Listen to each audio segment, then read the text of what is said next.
Hello বন্ধুরা, আপনারা কি হাই রেজলিউশনে সুন্দর সুন্দর ছবি খুঁজে হয়রান?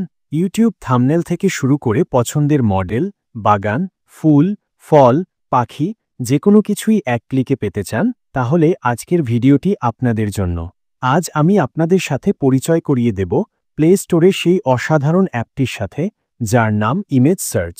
বিশ্বাস করুন, এই অ্যাপটি আপনার ছবি খোঁজার অভিজ্ঞতা সম্পূর্ণ বদলে দেবে। যারা ইউটিউবার তারা জানেন একটি আকর্ষণীয় থাম্বনেল কতটা জরুরি। এই অ্যাপের মাধ্যমে আপনি যে কোনো ইউটিউব ভিডিওর থাম্বনেল হাই রেজলিউশনে ডাউনলোড করতে পারবেন। শুধু তাই নয়, আপনার পছন্দের যে কোনো মডেল, মনোরম বাগান, রঙিন ফুল, টাটকা ফল কিংবা সুন্দর পাখির ছবি, যা কিছু আপনার প্রয়োজন সবই এখানে এক ক্লিকেই পাওয়া যাচ্ছে। সবচেয়ে মজার ব্যাপার হল, এই অ্যাপটি ব্যবহার করা একদম সহজ এবং এটি সম্পূর্ণ ফ্রি, কোনো লুকানো চার্জ নেই। তাহলে আর দেরি কেন? এখনই প্লে স্টোরে গিয়ে ইমেজ সার্চ অ্যাপটি ডাউনলোড করুন এবং উপভোগ করুন হাই রেজলিউশনের ছবির ভান্ডার একদম বিনামূল্যে।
ভিডিওটি ভালো লাগলে লাইক করুন, বন্ধুদের সাথে শেয়ার করুন এবং আমাদের চ্যানেলটি সাবস্ক্রাইব করতে ভুলবেন না। দেখা হবে পরের ভিডিওতে।